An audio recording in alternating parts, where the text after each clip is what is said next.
로마서 10장 9절에서 13절입니다. 제가 봉독하고 마지막 절을 합독하겠습니다.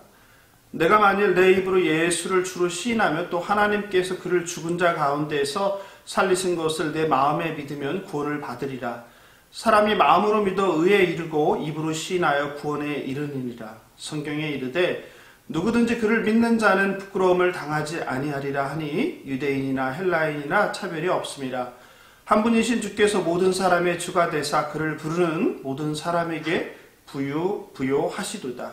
함께 읽겠습니다. 누구든지 주의 이름을 부르는 자는 구원을 받으리라. 아멘.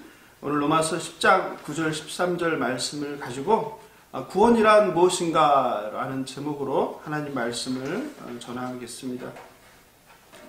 지난주에는 믿음이란 무엇인가 라는 제목으로 우리가 신앙생활하면서 자주 사용하고 듣는 하지만 정확하게 그 뜻을 알지 못하는 그 믿음이란 단어에 대해서 여러분과 함께 나누어 보았습니다. 오늘은 역시 우리가 교회에서 많이 사용하는 단어이면서 우리 신앙에서 가장 중요하다고 할 수 있는 구원이라는 것에 대해서 우리가 함께 그 의미를 살펴보고자 합니다. 구원에 관해서는 논쟁도 많습니다. 한 번 구원은 영원한 구원인가? 또 구원에서 탈락할 수 있는가? 또 선행으로 구원받을 수 있는가? 또 살인 같은 죄를 극악무도한 죄를 져도 정말 회개한다면 구원받을 수 있는가 등등입니다. 표준국어 대사전은 구원을 어려움이나 위험에 빠진 사람을 구하여 줌이라고 정의하고 있습니다.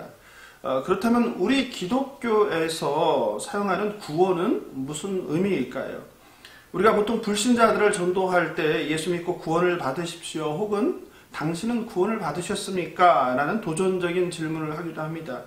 이런 경우 구원의 의미는 무엇일까요? 아마도 대체로 천국을 의미합니다. 오늘날 한국교회에서는 구원을 예수 믿고 천국 가는 것으로 이해하는 경우가 많습니다. 청소년 여러분, 여러분은 어떻습니까? 여러분도 구원을 받으셨습니까? 또 여러분에게 구원은 어떤 의미입니까? 또 여러분이 구원을 받았다고 믿고 생각한다면 무엇으로부터 구원을 받았습니까? 그리고 누가 여러분을 구원해 주셨습니까? 그리고 어떻게 구원을 받으셨는지요? 그리고 여러분이 구원 받기 전과 구원 받은 후에 달라진 것은 무엇입니까? 오늘 여러분과 이러한 구원과 관련된 다양한 질문들을 통해서 우리 신앙에서 가장 중요한 구원이 무엇인지에 대한 답을 찾아보고자 합니다. 첫 번째, 구원이란 무엇인가요? 더 정확하게 말하면 여러분에게 구원은 무엇입니까? 지금 여러분과 현장 예배를 함께 드리고 있다면 여러분들이 생각하는 구원의 다양한 정의를 한번 들어볼 수 있을 텐데 영상 예배로 사전에 찍다 보니 여러분이 생각하는 구원에 대해서 듣지 못해서 아쉬움은 있습니다. 어쨌든 이 질문에 대해 답을 하기 위해서 먼저 우리가 알고 있는 그 성경은 하나님께서는 구원에 대해서 뭐라고 말씀하시는지를 살펴보고자 합니다. 첫째, 성경은 구원은 상당히 포괄적이고 다양한 의미로 사용하고 있습니다. 구약 성경에서 구원으로 번역된 히브리어는 예사라는 단어입니다. 그리고 이 구약을 헬라어로 번역한 70인역 성경이라고 있는데 거기서 구원을 소테리아라고 합니다. 이 단어는 억제하고 구속하는 요소들로부터 구출한다라는 뜻입니다. 예레미야 선지자는 30장 7절에서 슬프다 그날이여 그와 같이 엄청난 날이 없으리라. 그날은 야곱의 환난의 때가 되미로다. 그러나 그가 환난에서 구하여냄을 얻으리로다. 시편 기자는 시편 44편 7절에서 오직 주께서 우리를 우리 원수들에게서 구원하시고 라고 말합니다. 즉 구원이라는 것은 질병 그리고 곤궁 또는 대적들로부터의 구출 등 억압과 속박 혹은 어려움으로부터 건져냄을 의미합니다.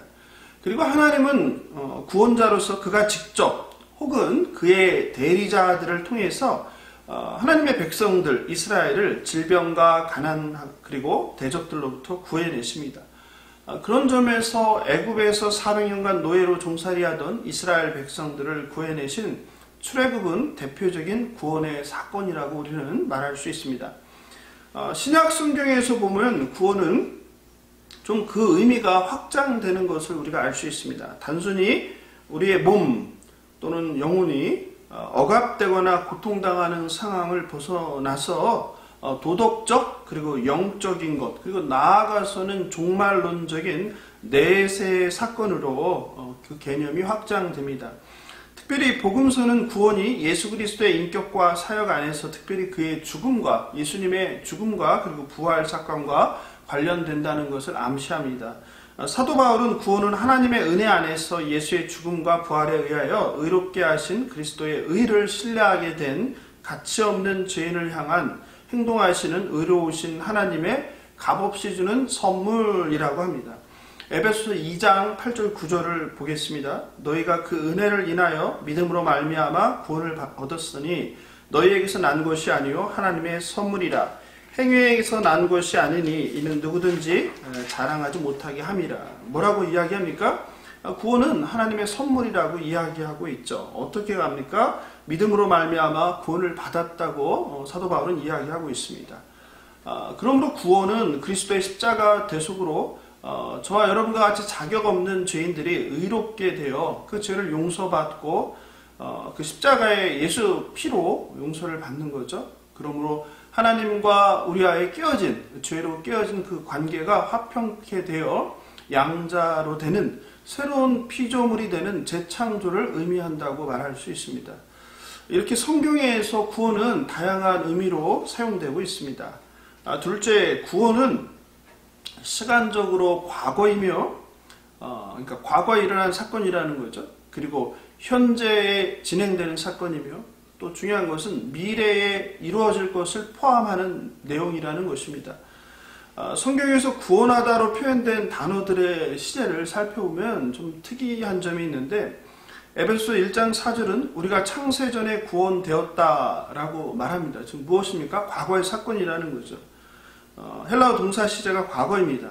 하나님의 놀라운 섭리와 지혜로 우리가 영원전에 이미 구원을 받았다는 뜻입니다. 하지만 구원하다라는 동사를 구원받고 있는 중이었다라는 과거 미완료 시제로 사용하기도 합니다.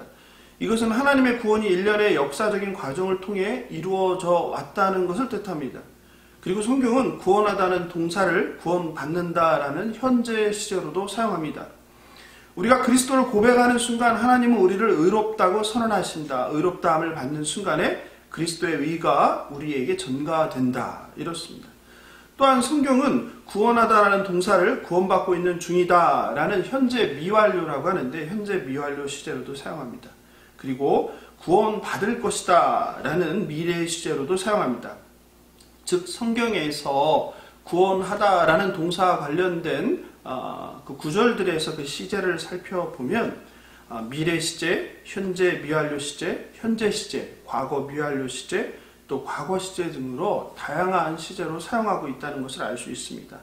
그러므로 구원은 이례적 사건이 아니라 우리가 예수를 믿음으로 고백하고 그리고 그 복음에 대한 확신을 갖는 순간부터 시작되어 성령 하나님의 인도하심 따라서 그 성화에 이르는 그 과정을 거쳐서 또 장차 올 예수 그리스도로 인해서 다가올 그 영화로운 사건의 어떤 전체적인 개념이라는 것을 우리가 이해할 수 있습니다. 다시 말해서 구원은 하나님이 값없이 최종적으로 주신 것, 곧 은혜, 다른 말로 칭의라고 하는데요. 칭의를 포함하고 지속적으로 주시는 것, 그리고 곧 성화를 포함하여 앞으로 얻을 것, 곧 몸의 구속, 완전히 그리스도를 닮음, 최종적인 영광, 즉 우리가 다른 말로 영화라고 하는데 이런 것들을 포함하는 그런 총체적인 개념이라고 할 수 있습니다. 구원은 분명히 과거, 현재, 미래 모두에 속해 있고 또한 진행되는 사건이라는 것입니다. 그러므로 구원은 예수를 주로 고백함으로써 의롭다함을 받은 저와 여러분이 최후의 심판 때까지 성화를 이루어가는 모든 믿음의 여정이라는 것을 여러분이 기억했으면 좋겠습니다. 이제 두 번째 주제인 그렇다면 누가 우리를 무엇으로부터 구원하는가에 대해서 살펴보겠습니다. 시대마다, 문화마다, 나라마다, 민족마다 구원과 그리고 구원자를 다르게 정의합니다. 예를 들어서 초대교회였던 1세기 로마 제국에서는 로마의 황제가 백성들의 구원자였습니다.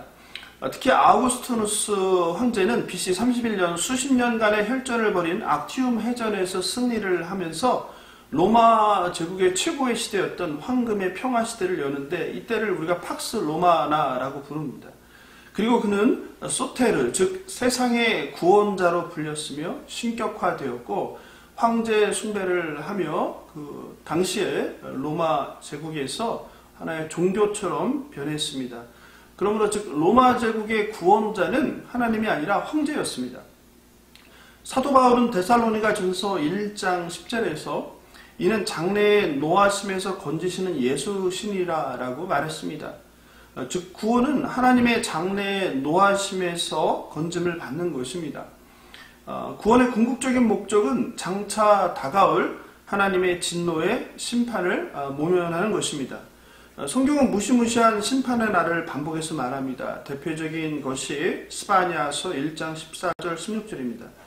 여호와의 큰 날에 가깝도다 가깝고도 빠르도다 여호와의 날의 소리로다 용사가 거기서 심히 슬피 우는도다. 그날은 분노의 날이요 환난과 고통의 날이요 황폐와 패망의 날이요 캄캄하고 어두운 날이요 구름과 흑암의 날이요 나팔을 불어 경고하며 견고한 성읍들을 치며 높은 망대를 치는 날이로다.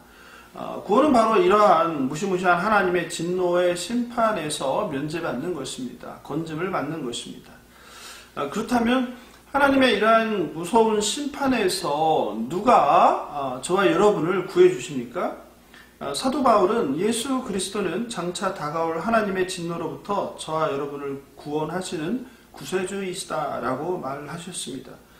오늘 우리가 함께 읽은 본문 로마서 10장 9절에서 바울은 구세주에 대해서 분명히 말합니다. 함께 다시 읽어보겠습니다. 내가 만일 내 입으로 예수를 주로 시인하며 또 하나님께서 그를 죽은 자 가운데서 살리신 것을 내 마음에 믿으면 구원을 받으리라. 그렇죠? 우리가 입으로 예수를 주로 시인하고 하나님께서 예수를 죽은 자 가운데서 살리신 것을 마음에 믿으면 구원을 받는다고 성경은 말합니다.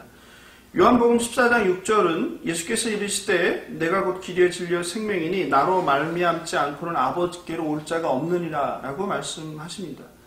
요한복음 3장 16절은 하나님이 세상을 이처럼 사랑하사 독생자를 주셨으니 이는 그를 믿는 자마다 멸망하지 않고 영생을 얻게 하려 하심이라 라고 말씀하셨습니다.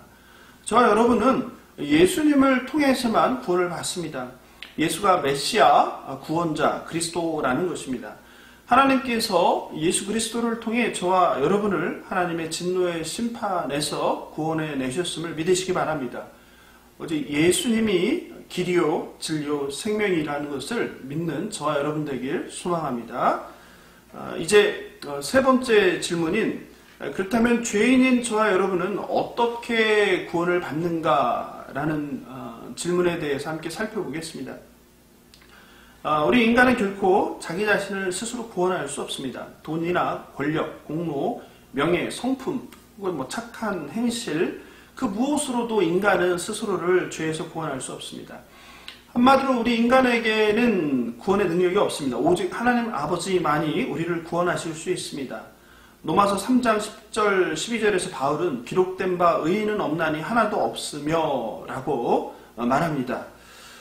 세상에 하나님 앞에 의로운 인간은 단 한 명도 없습니다. 인간은 죄인으로서 가능성이 없을 뿐입니다. 그렇다면 가능성이 없는 우리 인간은 어떻게 구원을 받을 수 있을까요? 마가복음 1장 14절 15절에서 세례 요한은 다음과 같이 말합니다. 요한이 잡힌 후 예수께서 갈릴리에 오셔서 하나님의 복음을 전파하여 이르시되 때가 찼고 하나님의 나라가 가까이 왔으니 회개하고 복음을 믿으라. 뭐라고 합니까? 회개하고 복음을 믿으라고 합니다. 즉 구원의 시작은 회개라는 것입니다. 거룩하신 하나님은 결코 죄를 눈감아 주지 않습니다. 공의의 하나님께서는 죄를 미워하시기 때문입니다. 반드시 죄에서 돌이켜야 하는데 이것이 바로 회개입니다. 회개라고 번역된 헬라어는 메타노이아라고 하는데 이것은 생각을 바꾸는 것을 의미합니다. 단순한 잘못을 시인하는 것이 아니라 자신의 생각, 가치관, 마음을 바꾸는 그것을 회개라고 합니다. 웨스트민스터 신앙고백 15장 1항에서 생명에 이르는 회개는 복음의 은혜다라고 말했습니다. 즉 생명에 이르는 회개라는 거예요. 즉 우리가 생명을 얻을 수 있는 길은 회개라는 것입니다. 21세기 최고의 복음 설교자로 유명한 미국 남침내 교회 폴 워셔 목사라고 계십니다. 이 폴 워셔 목사님은 참된 회심의 특징을 8가지를 말했는데 한번 들어보시기 바랍니다. 첫째, 생각이 변화된다. 둘째, 죄를 슬퍼한다. 셋째, 죄를 인정하고 고백한다. 넷째, 죄에서 돌이킨다. 다섯째, 자기 의와 행위를 부인한다. 여섯째, 하나님께로 돌아선다. 일곱째, 복종한다. 여덟 번째, 회심이 지속적으로 더욱 깊어진다. 폴 워셔 목사는 참다운 회개가 얼마나 힘든 것인지를 회심의 8가지 특징을 들어서 설명하고 있습니다. 그리고 이런 참된 회심은 죄인의 삶 속에서 이루어지는 성령의 역사로 시작하게 됩니다. 성령 하나님은 우리 안에 내주하셔서 우리가 죄를 깨닫게 하시고 잘못된 길에서 돌아서서 하나님께 나아가도록 지속적으로 말씀하십니다. 참된 회심을 한 자는 생각이 바뀌고 죄를 고백하고 죄에서 돌이켜 그리고 행동이 바뀌고 그의 삶이 바뀌게 됩니다. 이런 회심의 대표적인 사람은 아무래도 사도 바울일 것입니다. 유대인으로 가말리아 문화생으로 자기 의를 내세우는 그리고 율법 613가지를 지키는 것을 구원의 길이라고 생각했던 바리새인 중에 바리새인이었던 그는 예수 믿는 자를 박해하며 다메섹으로 가는 길에서 예수님을 극적으로 만나게 됩니다. 그 사건을 통해서 자신의 율법과 사람의 의로는 의로워질 수 없다는 그 신념과 믿음이 산산조각이 납니다. 그리고 그의 삶은 뒤집어졌고 예수를 믿는 자들을 박해하는 삶에서 예수를 따르고 그리고 예수를 전하며 예수를 아는 지식을 제외하고는 세상의 모든 것을 배설물로 여기게 되었습니다.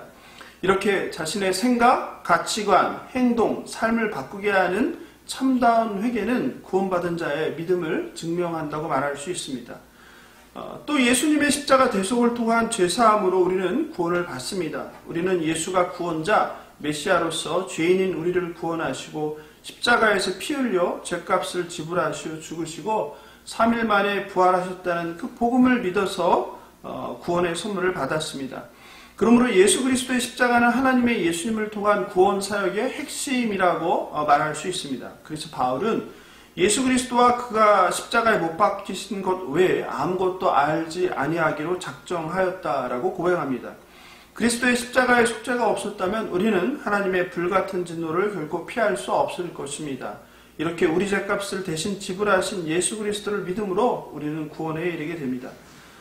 오늘 우리가 읽은 로마서 8장 9절 10절을 다시 한번 보겠습니다. 내가 만일 내 입으로 예수를 주로 시인하며 또 하나님께서 그를 죽은 자 가운데서 살리신 것을 내 마음에 믿으면 구원을 받으리라. 사람이 마음으로 믿어 의에 이르고 입으로 시인하여 구원에 이르느니라 라고 말씀하셨습니다. 그런데 이 말씀에서 우리가 주의해야 할 것이 있습니다. 많은 한국교회는 우리가 입으로 예수를 시인하며 마음에 믿으면 구원을 받는다라고 가르칩니다. 그런데 여기에 바로 문제가 있습니다. 우리의 구원이 너무 간단하고 그리고 어떠한 것도 필요하지 않는 잘못하면은 구원을 맹목적인 것으로 오해하게 만듭니다. 그래서 우리가 그냥 예수를 믿는다고 말만 하면 아무런 삶의 변화도 없고 아무런 죄에 대한 고백도 없고 아무런 가치관이나 생각의 변화도 없는데도 예수를 믿겠습니다 라고 고백하면 구원을 받은 것으로 복음을 왜곡했습니다. 청소년 여러분, 정말 그렇게 구원이 간단한 걸까요? 믿음이라는 것이 그렇게 간단하게 우리가 순간적으로 입으로 시인한다고 되는 걸까요? 이런 구원을 위해서 하나님께서 그의 아들 예수 그리스도를 십자가에서 매달려서 사람들에게 조롱받고 피 흘려 죽게 하기 위해서 이 땅에 2000년 전에 보내셨을까요? 글쎄요, 좀 민감하고 조심스러운 문제이긴 하지만 저는 그렇게 구원이 단순하고 간단하거나 우리가 단지 그냥 순간 대충 듣고 입으로 동의한다고 그렇게 말한 것으로 주어지는 것은 아니라고 생각합니다. 실제로 좀 더 깊이 있게 우리가 그 본문을 살펴보면요. 여기에서 마음이라고 번역된 헬라어 카르디아라고 하는데 이것은 히브리어 레브를 배경으로 하고 있습니다. 히브리어 레브라는 단어는 문자적으로 심장을 의미하는데 우리 사람의 가장 깊은 내면, 과거의 심장이라는 것은 우리 인간에게서 가장 중요한 내면, 곧 사람의 본질적인 중심을 뜻합니다. 그러므로 성경에서 마음은 결단과 의사결정을 하는 자리입니다. 잠언서 16장 9절입니다. 사람이 마음으로 자기의 길을 계획할지라도 그의 걸음을 인도하시는 여호와이시니라. 또한 이 마음이라는 것은 성경에서 생각하는 곳이고 그리고 사랑을 품는 곳이고 때로는 양심을 의미하기도 합니다. 사무엘상 24장 5절입니다. 그리 한 후에 사울의 옷자락 뱀으로 말미암아 다윗의 마음이 찔려. 즉 성경에서 마음이라는 것은 우리 인간의 인격의 중심으로서 궁극적으로 양심과 관련된 것이고 결단과 관련된 것이고 그리고 더 나아가서 하나님과 만나는 곳, 하나님의 영광, 그리스도가 거하는 곳을 의미합니다. 그러므로 마음으로 믿는다는 것은 그냥 그렇게 간단하게 우리가 지적 동의를 하거나 그냥 단순히 인정하는 정도의 뜻이 아닙니다. 우리의 의지적인 결단이고 우리의 양심과 관련된 것인 그리고 우리의 삶의 변화를 유발하게 하는 그런 깊이 있는 의미를 담고 있는 것입니다. 두 번째로 우리가 살펴볼 것은 로마서 8장 10절에서 입으로 시인한다는 말씀입니다. 이 말씀을 오늘날 우리가 처한 상황에서 사용하는 문자적으로 이해하는 거에 저는 문제가 있다고 생각합니다. 우리가 지금 발을 딛고 사는 세상은 우리가 예수 그리스도를 믿는다는 이유로 또는 교회를 다닌다는 이유로 어떤 불이익을 당하거나 또는 더 나아가서 신변의 위협을 받지 않습니다. 그러나 1세기 당시 초대교회에서 예수를 믿고 시인한다는 것은 조롱을 받아야 했고 또 박해를 당해야 되는 것을 각오해야 하는 일이었습니다. 당시 1세기 초대교회 상황을 고려할 때 예수를 마음으로 믿고 입으로 시인한다는 것은 어떤 면에서 불이익을 넘어서 신변의 위협과 더 나아가서 목숨까지도 걸어야 하는 순교를 강요해야 하는 것들이었습니다. 실제로 로마의 박해로 많은 그리스도인들이 순교를 당했고 지하 카타콤 교회로 도망가 평생을 그곳에서 어둠 속에서 숨어 살아야 했습니다.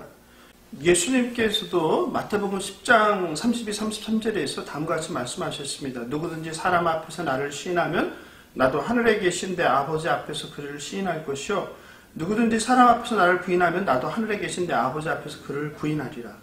그러므로 예수가 주임을 입으로 고백하고 마음으로 믿으면 구원을 받는다는 말씀은 단순한 지적 동의가 아니라 생명을 걸어야 하는 매우 진지하고 심각한 의지적 결단이 담긴 표현이라는 것입니다.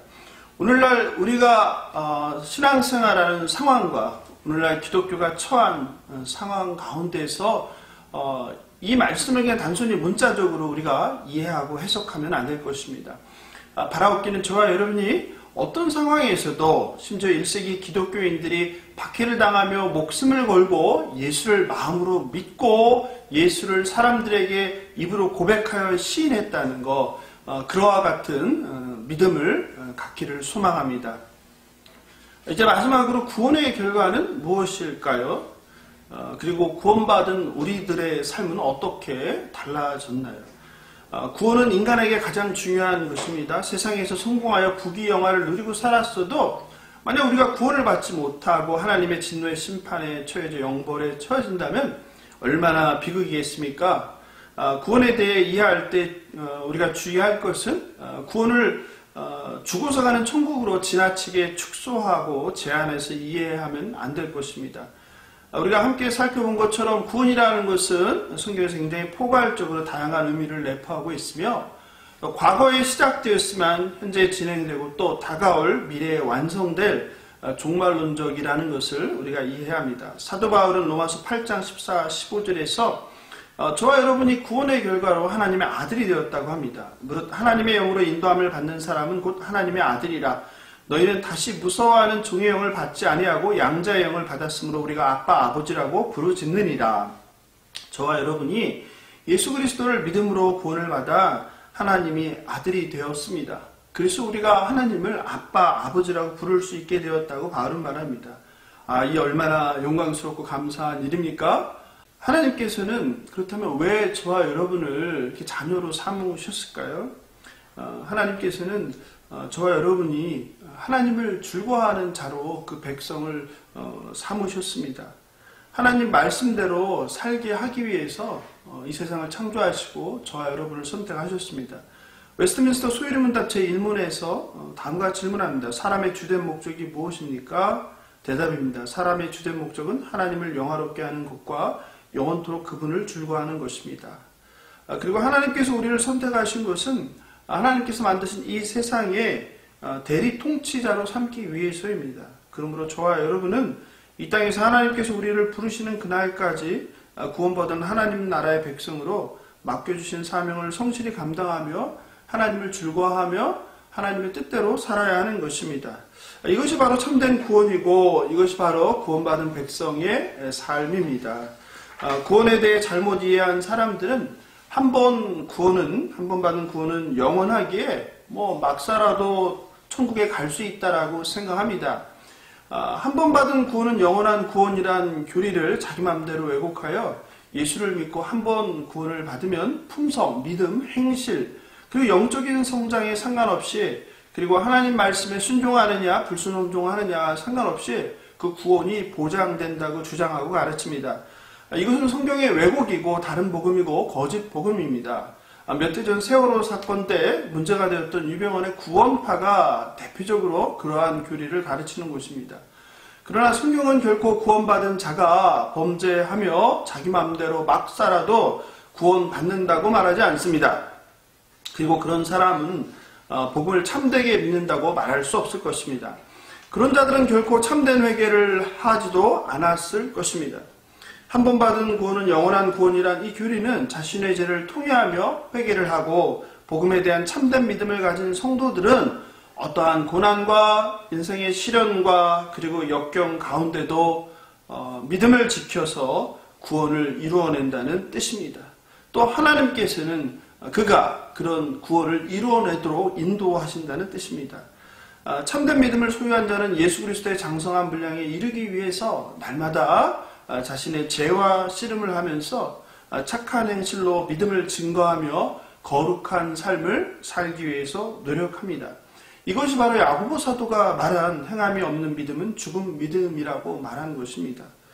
예수 그리스도를 삶의 주인으로 입으로 시인하고 마음에 믿었다면 더 이상 사탄의 자식으로 제 종노릇하며 살면 안 됩니다. 거짓말하면 안 됩니다. 남을 속이면 안 됩니다. 내주하시는 성령 하나님의 음성을 듣고 하나님의 말씀에 순종하며 의와 거룩으로 장성한 그리스도의 분량까지 자라나기 위해서 애써야 합니다. 예수님께서 주라는 것은 내 삶의 주도권이 나에게 있는 것이 아니라 하나님 아버지 예수 그리스도에게 있다는 뜻입니다. 우리가 비록 세상에 살지만 이 세상 풍조와 가치를 따라 사는 것이 아니라 우리의 정체성은 하늘 시민이라는 것을 기억하면서 날마다 하나님의 통치를 받아 살아야 하는 것입니다. 하나님께서 만드신 이 세상의 대리 통치자로서 하나님의 그 공의와 사랑을 세상 가운데 펼치는데 우리는 최선을 다해야 합니다.